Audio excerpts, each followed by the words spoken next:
ընտրություններին, ինչ է արվելու ազատ, արդար ու թափանցիկ ընտրությունների անցկացման համար։ Նախ հիշեցնեմ,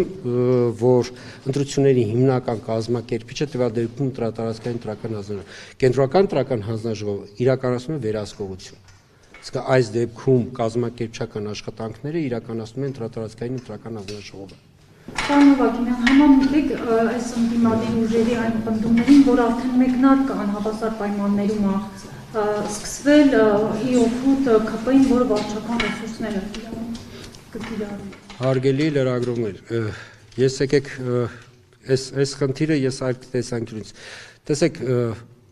քարոզչությունը մեզանում սկսվում է ընտրությունների ավարտման հաջորդ օրվանից։ Թյուր ըմբռնում կա ընդհանրապես մեր հանրության եւ նաեւ շրջանակներում, որ քարոզարշավը սկսվում է քարոզարշավի պաշտոնական քարոզարշավի մեկնարկի օրվանից։ Հարգելինս քարոզարշավի օրը այս դեպքում 28 օր, եթե չեմ սխալվում, 22-ից այնտեղ պլյուս 27 օր է անում, եթե չեմ սխալվում, կամ 28, ինքը սահմանափակման շրջան է։ Այսինքն քարոզարշավի ժամանակահատվածը ոչ թե իրավունքի, այսպես ասենք, շրջան, այլ ընդհակառակ սահմանափակված շրջան։ Մինչև քարոզարշավը կուսակցությունները, քաղաքական գործիչները ազատ են քարոզչություն կատարելու, իրենք կարող են 5 տարի շարունակ քարոզչություն կատարել։ Եվ այս դեպքում միակ իրենց սահմանափակումը դա կուսակցությունների մասին օրենքով, եթե օրինակ կուսակցությունն է, իրենց այդ հաշվետվությունը, այսինքն ֆինանսական օրինականությունը ցույց տալն է։ Չկա այլ սահմանափակում, որ օրինակ ընտրական օրենսգրքով սահմանափակումները գործում են բացառապես քարոզարշավի շրջանում։ Այսինքն ես սա ինչի համար եմ ասում, որովհետև բոլորի մոտ տպավորությունն է, որ քարոզարշավը պիտի մեկնարկի, որպեսզի իրենք սկսեն քարոզչությունը, ընդհակառակը քարոզարշավի փուլը սահմանափակումների խաղի կանոնները բերել բոլորին համար հավասար պայմաններ, որպեսզի հանրային ռեսուրսից բոլորը հավասար օգտվելու հնարավորություն ունենան։ Մնացած ժամանակ, եթե քաղաքական ուժը օրինակ չգիտեմ, ֆինանս ունի, ինքը կարող է ասենք իր նախընտրածը եւ ոչ ոք օրինակ ընտրական հանձնաժողովը կամ չգիտեմ, ընտրատարածքային կամ ԿՀ-ն երբեք չի հարցնելու եւ այդ իրավունքը չունի մինչեւ քարոզարշավի փուլը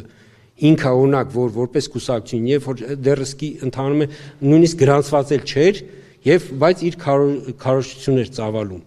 Ինչու է այդպես։ Այստեղ միակ մարմինը, որը ընդամենը աղբյուրների, ֆինանսական աղբյուրների հիմնավորվածությունն է ստուգելու, դա կոռուպցիայի կանխարգելման հանձնաժողովն է։ Ձեզ հայտնի, այսինքն կուսակցությունների գործունեության հետ կապված ֆինանսական թափանցիկության պահը իրենց վերահսկողության ներքո է։ Այսինքն սա ինչի համար եմ ասում, որ երբ ասում են, որ դեռ քարոզարշավը չսկսած հավասար պայմաններ չեն, սա մեր դիրքից դուրս է, որովհետև նույն հաջողությամբ դուք օրինակ լրագրողներ հետ կարող եք օրինակ, չգիտեմ, մի քաղաքական գործի ավելի շատ հարցազրույց վերցնել, մյուսից քիչ վերցնել, որը մեկը ձեզ կարող մեղադրի, որ օրինակ դուք անհավասար պայմաններ եք ապրում, ոչ։ Ազատություն։ Քարոզարշավի ընթացքում իրավական գործընթացներին ԿՀ-ն կարող է դեմ գնալ, այսինքն իրավական քարոզարշավի ընթացքում քաղաքական ուժը իրավական գործընթացներ է տանում, որը Այսպես ասեմ, եթե որևէ մեկը օրենքի խախտում թույլ կտա, համոզված եղեք, որ հետևանքը վրայացնելու։ Այստեղ նայած, ասեմ, խախտումները, թերացումները ինչ բնույթ են։ Ես կարող եմ բերել Գյումրիի օրինակը։ Գյումրիում երբ որ ընտրությունները նշանակվեցին, այնտեղ մենք արձանագրեցինք, որ պաստառների հետ կապված խնդիր կար, այսինքն նույն ընտրատարածքային հանձնաժողովը չէր հասցնում, այսինքն այդ պաստառների խնդիրը կարգավորել, որովհետև նույն քաղաքական ուժերը հապաղում էին, այսպես ասենք, պաստառները տեղափոխելու իրենց ճիշտ ըստ վիճակահանության պաստառները փակցնելու։ Ընդհանրապես այստեղից, երբ որ կենտրոնական ընտրական հանձնաժողովը այլևս ըստ մենք արդեն ոնց որ վերահսկողի դիրքերից համապատասխան մարմիններին ասացինք ապահովեք, որպեսզի սխալ փակցված պաստառները իջնեն, եթե տվյալ պաստառը այլ քաղաքական ուժի է բաժին հասել, փակցվի ճիշտը։ Եվ մոտ 5 5 օր տևեց, բայց կարգավորվեց։ Այսինքն այստեղ նման խնդիրներ կարող լինեն, բայց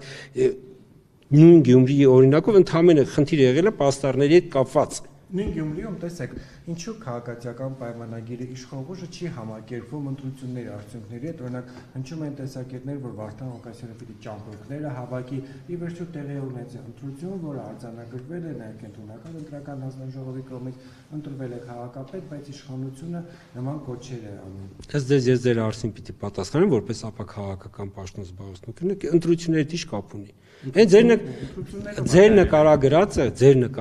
այլ ընտրությունները ավարտվել է մարտի լույս 30-ի գիշեր, այսպես են քվեարկությունը։ Դրանից 7 օր հետո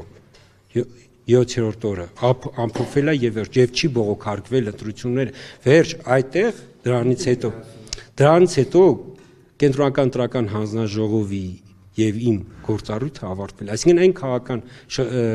իրադարձությունները, քաղաքական ելույթները եւ այլ, դա մեր տիրույթը չէ։ Այսինքն այստեղ ասում են քաղաքական գործիչները ինչ հայտարարություններ կանեն, ազատ են։ Ես կրկնում եմ,